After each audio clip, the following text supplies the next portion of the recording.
पुष्पराज जी, हम लोग आपका इंतजार कर रहे थे।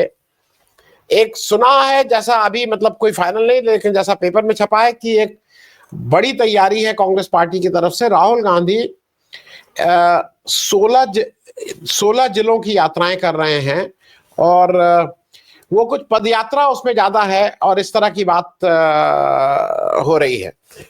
राहुल गांधी 15 दिन बिहार में रहने की बात कर रहे हैं।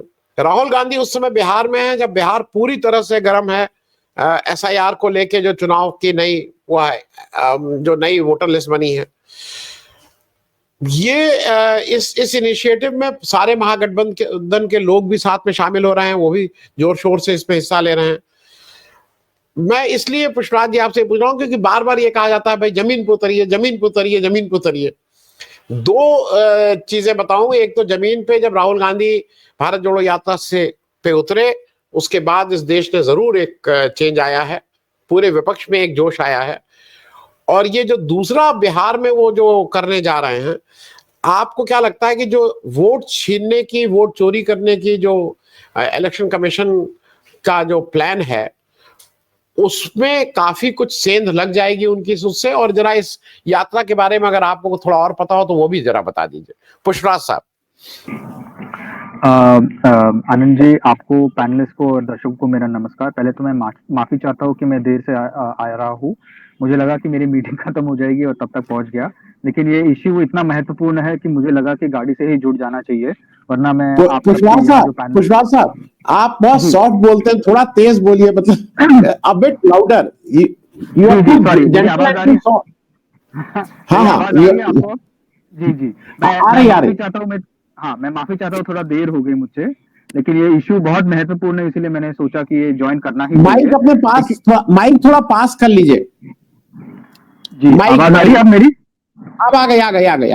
हाँ, नहीं तो मैं ये कहना चाह रहा था कि ये जो मुद्दा है, बिहार का जो चुनाव है, ये इन अ सेंस एक ऐतिहासिक चुनाव है, क्योंकि यहाँ जो प्रेसिडेंट सेट करने जा रही है, जो चुनाव आयोग है और जो भाजपा है, दोनों चुनाव, ये जो प्रेसिडेंट सेट करने जा रहे हैं, ये जो डॉक्टर अंबेडकर और हमारे संविधान में जो एक नींव है कि one man one value one vote, one person one value one vote, ये जो है ये पूरी तरह से रद्द हो जाएगा। और अगर चुनाव आयोग और भाजपा की ये जो गठबंधन है, उनका एक्चुअली गठबंधन है, बाकी सब तो एनडीए भूल जाइए, लेकिन ये गठबंधन अगर इलेक्टोरल रोल में से वोट्स काटने में पूरी तरह से सफल रहा, ऑलरेडी 65 लाख वोट कर चुके हैं।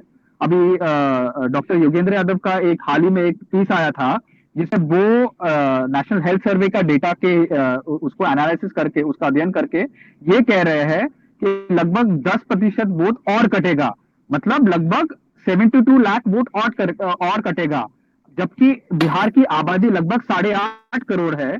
ऑलरेडी 7.3 या 4 करोड़ वोट बच चुके हैं। अब उसमें भी और कटौती होगी तो वोट देने के लिए बचेगा कौन?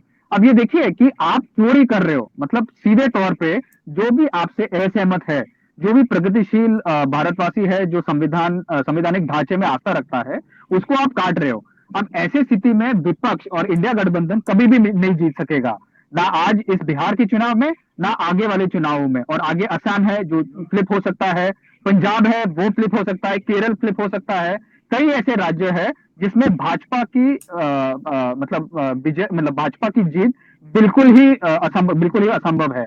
ऐसे स्थिति में जब चुनाव आयोग के साथ षड्यंत्र रचा के ये जब रणनीति कर रहे हैं, वोट काटे, बेसिकली डिसएनफ्रेंचाइजमेंट एक्सरसाइज है कि आपका हक, आपका वोट आपसे छीना जा रहा है।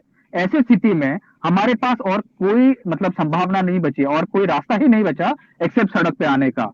और देखिए, ये मतलब एक मामूली पदयात्रा नहीं है, ये एक आह्वान है कि जो इंसान लोकतंत्र में विश्वास रखता है, संवैधानिक ढांचे में विश्वास रखता है, उनको एक आह्वान है, उनको एक चेतावनी है कि देखिए ये जो आज होने जा रहा है, आपकी सरकार षड्यंत्र रचा रही है आपको पूरी तरह से डिसएनफ्रेंचाइज करने के लिए। और अगर आप इस पे सहमत हो गए, अगर आपने इसमें मंजूरी दे दी और आज आप अगर चुप हो गए, तो ये लोकतंत्र बचेगा नहीं, ये सिर्फ एक तानाशाही रहेगी। क्योंकि देखिए, आपकी जो जरूरतें हैं, आपकी जो आकांक्षाएं हैं, आपकी जो आपकी जो जरूरतें हैं, उसको पूरा करने के लिए आप वोट डालते हो। ताकि आपकी चुनी हुई सरकार आए, लेकिन अगर आपसे ही वो हक छीना जाए तो बचा ही क्या है, लोकतंत्र ही नहीं बचा फिर तो। पुष्पराज साहब, बात पूरी नहीं हो पाई थी। आप जरा ये, क्योंकि अब बहुत सी निगाहें इस समय राहुल गांधी के ऊपर हैं। राहुल गांधी के पास वो गुडविल भी है। राहुल गांधी जो कह रहे हैं, लोगों को विश्वास है कि उनके पास जो कहते हैं उनके पास पुख्ता बात होती है, और वो अपनी बात बिना बेबाकी के, बिना स्ट्रेट फॉरवर्ड ढंग से कहते हैं। उन्होंने अभी ये कहा कि इलेक्शन कमीशन के जो चोरी का काम कर रहा है उनके पास पुख्ता सबूत हैं, और आज नहीं तो कल अगर ये बेईमानी इलेक्शन कमीशन ने की, और ये इंपॉर्टेंट है पुष्पराज जी, क्योंकि धनंजय भाई ने जो बात कही कि Rahul Gandhi is an appointing authority, उन्होंने अपॉइंट किया है इलेक्शन कमीशन को, और इलेक्शन कमीशन उनके बारे में अगर कुछ कहता है तो वो एलओपी के बारे में, अपनी अपॉइंटिंग अथॉरिटी के बारे में एक तरह से कह रहा है। He is a part and parcel of that committee. मैं इस पूरे उस पे आपका, अब राहुल गांधी उसको जाके बिल्कुल ऑन दी स्ट्रीट, सड़क पे उनसे दो दो हाथ करने की बात कर रहे हैं, इस पे आपकी एक छोटी टिप्पणी पुष्पराज जी।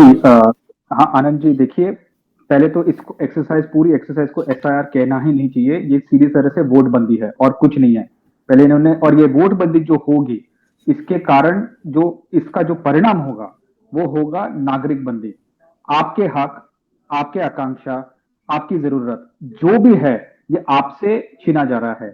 आपका जो अधिकार है कि मेरी जो जिंदगी है उसके ऊपर मेरा अधिकार होना चाहिए, मैं तय करूंगा कि मेरा रिप्रेजेंटेटिव, पब्लिक रिप्रेजेंटेटिव कौन है, मेरा नेता कौन है जो मेरी बातें आगे ले जाएगा संसद में, असेंबली में वगैरह, ये आपसे छीना जा रहा है।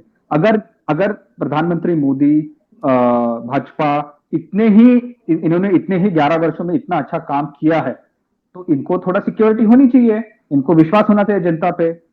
लेकिन आपको जनता से इतनी डर क्यों है? अगर आप सचमुच 11 वर्षों से सबका साथ, सबका विकास, सबका विश्वास लेके काम कर रहे हो तो थोड़ा विश्वास रखिए, थोड़ा धैर्य रखिए, दूध का दूध पानी का पानी हो जाएगा। लेकिन प्रॉब्लम यही है ना, ये जो एक्सरसाइज है, जो आप चुनाव आयोग के साथ षड्यंत्र रचा रहे हो, भाजपा जो रचा रही है, ये बेसिकली ये दर्शाता है कि इन अ वे ये अपने आप को रिपोर्ट कार्ड दे रहे हैं कि हमने 11 वर्षों में कुछ किया नहीं है, इसीलिए हमने जनता का विश्वास हम लोग जीत नहीं पाए हैं, इसीलिए जो लोग हमसे नाखुश है उसको काट देते हैं। ये सिर्फ मुसलमानों की बात नहीं है, दलित की भी है, आदिवासी की भी है, ओबीसी की भी है, और जो अन्य पिछड़े वर्ग है उन सबको काट रहे हैं। तो इन अ सेंस ये भाजपा की एक सॉर्ट ऑफ सेल्फ क्रिटिसिज्म है कि हमने काम नहीं किया, इसलिए जितने भी लोग हमसे नाखुश है उन सबको इसमें से काट दो। अब ये बात सिर्फ 65 लाख लोगों की नहीं है। अगर जैसे योगेंद्र यादव कह रहे थे, उनके एनालिसिस के हिसाब से अगर लगभग 72 लाख से 94 लाख लोग अगर कट गए तो आप समझो कितना बड़ा तबका बिहार का आप उसको डिसएनफ्रेंचाइज कर रहे हो। अब ऐसे स्थिति में विपक्ष और राहुल गांधी, खास करके राहुल गांधी, उनके पास कोई चारा नहीं बचा है एक्सेप्ट सड़कों पे उतरने के लिए। यूसुफ जी जो कह रहे थे कि राहुल गांधी जी यात्रा कर रहे हैं, मैं यूसुफ जी को और उनके माध्यम से इस जवाब को देते हुए आपके दर्शकों को भी मैं आश्वासन देना चाह रहा हूं कि कांग्रेस पार्टी, खास करके राहुल जी के नेतृत्व के नीचे, उन्होंने 3 बड़ी बड़ी टीम्स उधर डिप्लॉय कर रखी है और पूरे समय से, पिछले 4 महीने से वो उधर सक्रिय रूप से जुड़े हैं, काम कर रहे हैं जमीन पे। शशिकांत सेंथिल जो नेशनल वॉर रूम इंचार्ज है, राहुल गांधी के बहुत करीब है। कृष्णा अल्लावरू जो उनके प्रभारी है बिहार के, वो पूरे समय उधर ही है। और उसके बाद सुनील केनेडी और कई अदर लोग हैं जो सक्रिय रूप से उधर जुड़े हुए काम कर रहे हैं। उसके ऊपर कन्हैया को भी उधर उधर यात्रा कराई है 18 जिलों में, अब वो खुद राहुल गांधी जा रहे हैं। तो जिस तरह से कांग्रेस पार्टी इस अध्ययन को इस चुनाव को दे रही है, इससे ज्यादा हम लोग, मुझे नहीं लगता इस समय अपेक्षा कर सकते हैं। एक ये रही बात, यूसुफ जी आप बिल्कुल तरह से निश्चिंत रहिए इसके बारे में। और तीसरी बात, इसके ये जो बिहार की में हो रहा है, मैं पहले भी आपको यही कह रहा था आनंद जी, 10 अगस्त से राहुल जी यात्रा शुरू हो जाएगी उनकी, और पूरे जिलों, मतलब कई जिलों में वो लोग चलेंगे। अब ये जो सार्वजनिक रूप से मैं एटलीस्ट अभी तो नहीं कह सकता क्योंकि ये राहुल जी को ही दिखाना है कि क्या प्रूफ है इलेक्शन कमीशन पे, लेकिन है, ये इतना आश्वासन दे सकता हूं मैं। लेकिन ये जो बिहार में होने जा रहा है, अगर जितने भी प्रगतिशील लोग देश में है जो संवैधानिक ढांचे में आस्था रखते हैं,